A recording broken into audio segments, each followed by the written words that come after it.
pane mashoko atinoona kuti tsva muzamu reZimbabwe kuti aiwa mutungamiri wenyika yeZambia vaakaenda Hichilema aiwa vakati musadhak summit yenyika yeZimbabwe handiuyeko nokuda kwekuti aiwa namba vanonza kuti aiwa vari kuita zvinhu zviri illegitimate, they are giving chairmanship kune nyika iri illegitimate, kune government iri illegitimate. And the second reason inawo aiwa diplomatic crisis vanonza kuti aiwa nyika yeZimbabwe neZambia hapane makakatano havasi kuirana, but ona kuti muzara nhasi aiwa vanhu vazouya vakanyatsoona kuti aiwa mutungamiri opposite nyika yeZimbabwe nemutungamiri weZambia vakomana ava vanofanira kurespektiwa. sanapinda masvika buda nyugo muzara nhadzo ribva subscribe like turn on the bell icon. Tinoona concerned citizen pa social media hindo exanyora achiti Nelson Chamisa and Hakainde Hichilema both are God fearing leaders. Hakainde removed Lunga without any gun. These guys represents God on earth.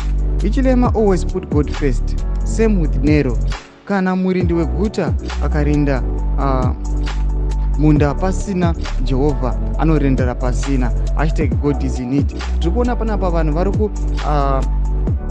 kutaura masviko kuti Nelson Chamisa vanhu vanouya vachisvoora mabible verses anotaura, but vari kuuya vachiti maitiro ake amukufanana nezvinokuitawo Hakainde Hichilema. Vanhu vanenge vachikondema vachiti aiwa Nelson Chamisa is not a true leader, aiwa ngaite zvake zveupasta anoda kuti anongorely nemavhesis, but ona kuti kune mutungamiriri anotungamirira nyika zvinogutsa vanhu zvinogutsa ruzhinji, but anoisawo Mwari pamberi, anoitawo zvemavhesi izvozvo zvataona vanhu vanenge vachiti aiwa Nelson Chamisa is credible, Nelson Chamisa ndiye ane mahopes evagari venyika yeZimbabwe. Chipotudzai mafungiro enyu munoti kudii pamusoro pemashoko aya. Toona vanhu vanenge vachikomemurira vachiti aiwa Nelson Chamisa and Hakainde Hichilema they are representing God on earth.